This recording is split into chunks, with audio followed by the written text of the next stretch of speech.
Tu veux binge-watcher une série du début à la fin sans pause ni frustration? Eh bien, bonne nouvelle, voici une petite liste de séries terminées, toutes dispo en intégralité sur Netflix. On commence avec la série The Crown qui a à son compteur 6 saisons. Dans cette série, vous pourrez plonger dans les coulisses de la royauté britannique. Entre secrets, scandales et histoires vraies, c'est la série à regarder. Ensuite, il y a la série Dark qui compte 3 saisons. C'est une série allemande complètement what the fuck, mêlant voyage temporel, famille liée par le destin et ambiance très sombre. Si t'aimes réfléchir et te poser plein de questions sur ce qui vient de se passer entre 2 épisodes, cette série est faite pour toi. Ensuite, il y a Le Jeu de la Dame qui a été une série iconique sur la plateforme. Je suis très fan. Alors là, c'est une mini-série, donc celle-ci ne comportera qu'une seule saison et elle est terminée. C'est vraiment un chef-d'œuvre et donc oui, il y a qu'une seule saison, mais j'ai envie de dire quelle saison. On va suivre le destin d'une femme qui va être prodige des échecs dans les années 60 et on va voir que c'est pas facile pour elle, mais elle va d'être ça comme jamais. C'est fascinant, le visuel est beau, les costumes sont très chouettes, donc franchement, n'hésitez pas. Ensuite, on a la série The Good Place qui a 4 saisons. Ici, on est sur une comédie très drôle et originale qui va parler de l'au-delà,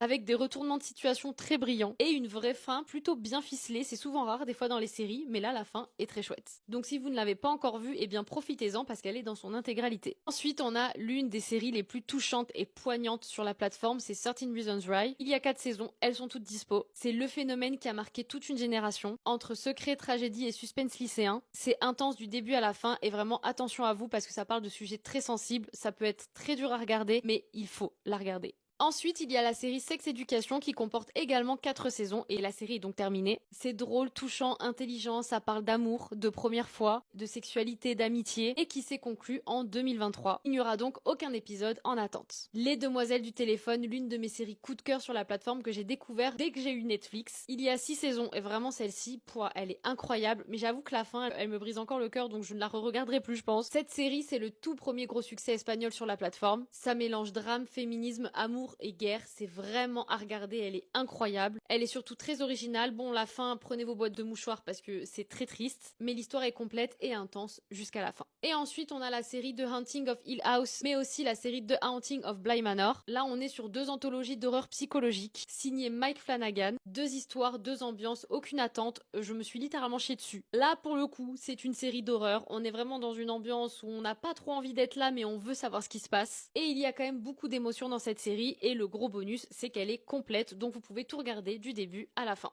Et bien sûr, n'hésitez pas vous à me donner en commentaire votre série Netflix préférée et qui est disponible dans son intégralité.